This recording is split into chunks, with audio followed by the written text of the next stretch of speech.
One of the most talked about divisions in football is the NFC East. From America's team to the Big Apple, there's always chatter surrounding this division no matter what. It is home to players like Carson Wentz, Dak Prescott, Saquon Barkley, and many others, and they all have one goal in mind at the beginning of each season, which is to win the division. That brings us to the topic of today's video, as we will be discussing how each team will do, expectations for this season, and who can do what once they get to the postseason. But before we get started, make sure to like the video and subscribe to the channel, as all support is very much appreciated. Now let's begin. We're going in order of who finished last in the division to first, so we start in the nation's capital for today's video. Looking at the Redskins roster, first and foremost, we go back to a Week 16 loss in 2019 to the Giants and how critical that could be to their future. With that loss last year and a meaningless win for the Giants, the Redskins secured Chase Young for the next decade rather than playing against him twice a year for the next 10 years. People may look back a few years from now with how dominant Chase and the rest of the defensive line will be and be very grateful for that loss. Young will play a huge role in year one and very well could be in double-digit sacks as early as this season. The Redskins defensive line, no matter how you slice it, is a top 3 defensive line in football and has a legitimate argument to be the number 1 D-line in football. Now looking ahead to the 2020 season, their defensive line is highlighted by Young, Jonathan Allen, Daron Payne, second-year player Montez Sweat, and Matt Ioannidis, and they will be very fun to watch. They should finish near the top of the league in sacks, and rightfully so. But the amount of wins this team will have will largely fall on the shoulders of second-year quarterback Dwayne Haskins. Haskins didn't have the best rookie year, as he finished 2-5 as a starter, threw just 7 touchdowns to 7 interceptions, and had 4 games under 160 passing yards. He will need to be better in year 2 if the Redskins have any hope of a postseason. They will also return running back Darius Geis, who has played just 5 games in 2 seasons. He needs to stay healthy and contribute to the team, otherwise his NFL career will be over before it gets started. Also coming back in 2020 will be fan favorite receiver Terry McLaurin. In his rookie season, Terry had over 900 yards and 7 touchdowns and looks to be a future star. For 2020, the team's goal will be to establish a foundation for the young players they have. They have games in the schedule that include at San Francisco, at Arizona, at Pittsburgh, home against the Ravens, and also play the Eagles and Cowboys twice. They probably won't win any more than 7 games, and that's completely okay as long as Haskins makes clear improvements and Ron Rivera helps the defense out by allowing less than 435 points like they did in 2019. I don't see any way this team makes the playoffs in 2020 without a lot of help. From DC to the Big Apple we go to discuss the New York Football Giants. While they had a good draft, I think it's fair to say unless Andrew Thomas is a monumentally good left tackle, they wish they would have lost Week 16 last year to win Chase Young. They did have a good rest of the draft though by selecting players like safety Xavier McKinney in the second, corner Darnay Holmes, and guard Shane Lemieux. They finished the 2019 season at 4-12, and rookie quarterback Daniel Jones showed flashes of great potential for the future. He had as many touchdown passes as Tom Brady did in 2019 on over 150 less passing attempts. He finished just 3-9 as a starter, but had 5 games above 300 yards and had 3 games with at least 4 passing touchdowns. As of now, he looks like a franchise quarterback, and when you draft a quarterback number 6 overall, that's what you expect. If Jones can throw 24 touchdowns in 12 games in year 1, there's no reason he can't throw for 30 in year 2, and if he did that, which certainly is possible, the Giants would be ecstatic. Now, the Giants also have another pretty good player in their offense, and his name's Saquon Barkley. While Saquon had a bit of a sophomore slump due in large part to injury, he should be able to get right back on track in year 3 and help this team win some ball games. He had over 2,000 total yards in his rookie season, and while that shouldn't be expected every year, he could certainly put up 1,800 yards this year and every year beyond this, and I wouldn't bat an eye. He is that good of a player. Darius Slayton is also very good and should build on what was a strong rookie season. For wins this season, the Giants probably aren't going to get to the playoffs unless something miraculous happens.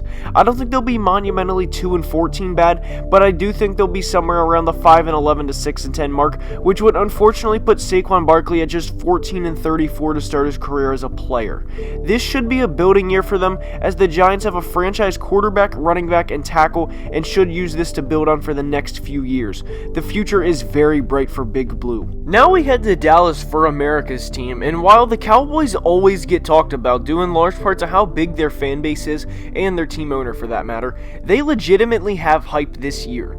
They had one of the best drafts of any team this year by acquiring players like CeeDee Lamb, Trayvon Diggs, Neville Gallimore, and Bradley Anae. Those players will certainly contribute in 2020, some varying more than others, but they look to have a very bright future off of this draft alone. Depending on who you ask, they drafted arguably the best receiver in CeeDee Lamb, and he could be a 1,000-yard receiver in his career. I don't think he will be one this year because of both Amari Cooper and Michael Gallup being there, and to predict a team to have 3 1,000-yard receivers in a season is very bold, and I'm not going down that route, especially when they have an all-pro running back. If they couldn't run the ball, it'd be one thing, but this is a very, very complete offense. It's not out of the question for Dak, who is in another contract year, to throw for 5,000 yards in 2020. Remember, he threw for 4,900 last year and 30 touchdowns, and he proved he was certainly up to the task in 2019. He will want to prove his worth, and due to that, 5,000 isn't out of the equation. They very well could have a 5,000-yard quarterback and a 1,200-yard running back in 2020.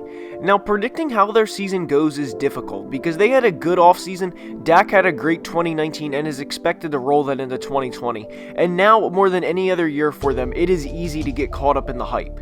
No disrespect to the Giants or Redskins because their future looks bright, but they will each more than likely get swept by Dallas, giving the Cowboys 4 wins right off the bat. And with their schedule being rather favorable, I think the floor for this team is extremely high. They also play the Bengals, the Browns, the Falcons, and the Rams, and that should be 8 wins right there.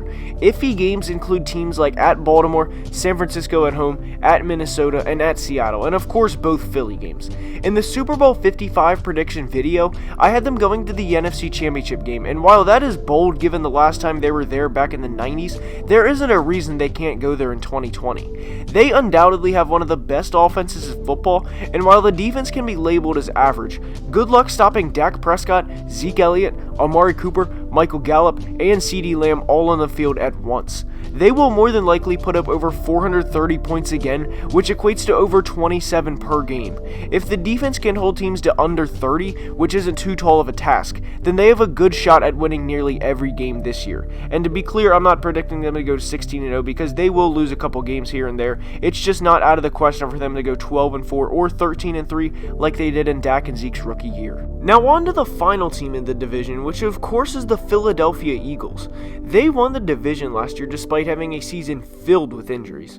Carson Wentz had a good year as he threw for 27 touchdown passes, threw for over 4,000 yards, and added another 240 on the ground.